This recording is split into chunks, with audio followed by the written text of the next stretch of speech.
यदि आप 2025 के अंदर पैरामेडिकल में एंट्री करना चाहते हैं और आपने एमएलटी कोर्स चूज़ किया है जिसमें आप कंफ्यूज है कि डीएमएलटी या बीएमएलटी करें, दोनों में अंतर समझना है, तो आज की वीडियो को स्किप नहीं करना, आपको पूरा वीडियो देखना है कि डीएमएलटी क्या है, बीएमएलटी क्या है, दोनों में क्या अंतर है, दोनों में क्या समानता है, दोनों में से किस कोर्स को करने में ज़्यादा फायदा है, इस कोर्स को करने में कुछ नुकसान हो सकते हैं। तो आइए बिना देरी के समझते हैं डीएमएलटी और बीएमएलटी में अंतर।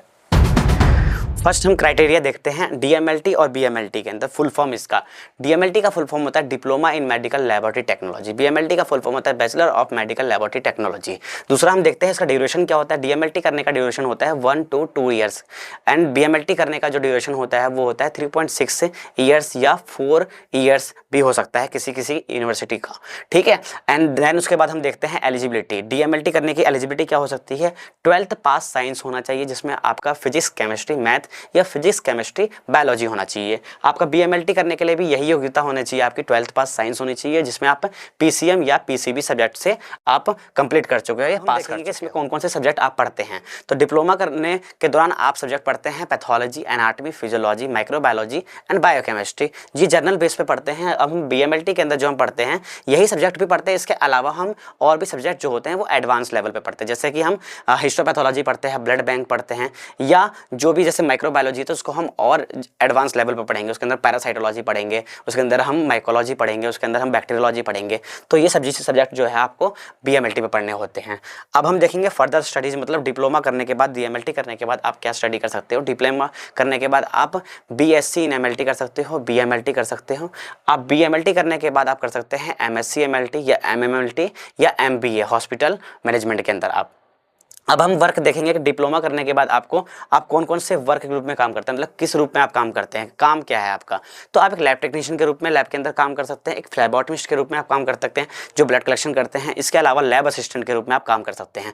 बीएमएलटी के अंदर अगर देखा जाए कि किस रूप में काम कर सकते हैं, तो लैब टेक्नोलॉजिस्ट के, एक सीनियर लैब टेक्नोलॉजिस्ट के रूप में आप काम करते हैं। इसके अलावा आप क्वालिटी कंट्रोल ऑफिसर के रूप में काम करते हैं, रिसर्च सेंटर के अंदर आप सीनियर सुपरिटेंडेंट के रूप में काम करते हैं। तो बीएमएलटी करने के बाद यह आपका वर्क ऑप्शन रहता है और इस पोस्ट पर आप काम करते हैं।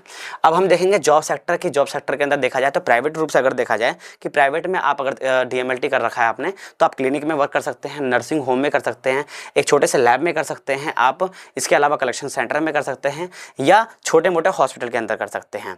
अब बीएमएलटी आपने कर रखा है तो आप इसके अंदर हॉस्पिटल में कर सकते हैं, जॉब रिसर्च सेंटर में कर सकते हैं, या आप बड़े बड़े हॉस्पिटल के अंदर कर सकते हैं। इसके अलावा अगर गवर्नमेंट जॉब देखा जाए कि डीएमएलटी में आप गवर्नमेंट जॉब कहाँ ले सकते हैं, इसके लिए स्टेट गवर्नमेंट वैकेंसी निकालती है, तो स्टेट गवर्नमेंट वैकेंसीज को भी कंप्लीट कर सकते हैं। उसके अलावा ईएसआई भी निकालता है वैकेंसी, इसके अलावा आरआरबी पैरामेडिकल निकालता है, इसके अलावा बीएसएफ पैरामेडिकल निकालता है, सीआईएसएफ पैरामेडिकल निकालता है और एम्स पैरामेडिकल। इसके अलावा अंतिम हम देखते हैं कि सैलरी क्या हो सकती है डीएमएलटी करने के बाद। तो डीएमएलटी करने के बाद आपकी सैलरी जो होती है शुरुआती दौर पे, यदि प्राइवेट में काम करते हैं तो आप 1.5 लाख से लेकर 2.5 लाख के बीच में आपकी सैलरी सालाना हो सकती है। बीएमएलटी आपने कर रखा है तो आपकी जो सैलरी हो सकती है वो 2.5 लाख से लेकर 3.5 या 4.5 लाख के बीच में आपकी जो शुरुआती दौर पे फ्रेशर के रूप में आपकी सैलरी हो सकती है। धीरे धीरे समय के अनुसार, एक अनुभव के अनुसार आपकी सैलरी जो होती है वो बढ़ती जाती है। अगर गवर्नमेंट में देखा जाए तो गवर्नमेंट के अंदर डिप्लोमा करने के बाद आपकी 40,000 तक सैलरी हो सकती है, 35 से 40 या 25 से 40 के बीच में हो सकती है। बैचलर में अगर देखा जाए तो इसकी सैलरी 50-60 हज़ार तक आप पहुँचती है फ्रेशर की सैलरी। तो अब हम जानेंगे कि आपके लिए डीएमएलटी बेस्ट है या बीएमएलटी बेस्ट है। तो डिप्लोमा जो कोर्स है ये आपका कम समय में होता है, कम ड्यूरेशन में होता है और इसमें संसाधन कम लगते हैं। मतलब इसको करने के लिए आपको 20,000 से लेकर 80,000 सालाना आपका लग सकता है या 2 साल में आपका ये लग सकता है। जो बैचलर कोर्स है तो कॉस्टली हमारा कोर्स है।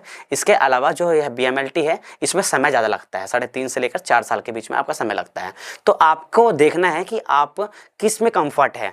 यदि आपको जल्दी समय में जल्दी काम करना है तो आप डिप्लोमा आपके लिए बेस्ट है। यदि आपको समय देना है, उसमें और आगे बढ़ना है और आगे चीज़ें करनी है तो आपके लिए बीएमएलटी कोर्स जो है वो बेस्ट रहेगा। इसी तरह की इन्फॉर्मेटिव वीडियो के लिए हमारी वीडियो को लाइक कीजिए, शेयर कीजिए और ज़्यादा से ज़्यादा लोगों को भेजिए, ज़्यादा से ज़्यादा दोस्तों को भेजिए कि उनके लिए डिप्लोमा कोर्स बढ़िया है या बैचलर कोर्स बढ़िया है। कन्फ्यूजन उनसे उनकी दूर हो जाएगी। यदि फिर भी कन्फ्यूजन रहेगी तो हमारे कॉन्टैक्ट नंबर पर आप कॉन्टैक्ट कर सकते हैं और आपके डाउट को हम क्लियर करेंगे। तब तक के लिए धन्यवाद, अपना ख्याल रखें, शुक्रिया, जय श्री राधे।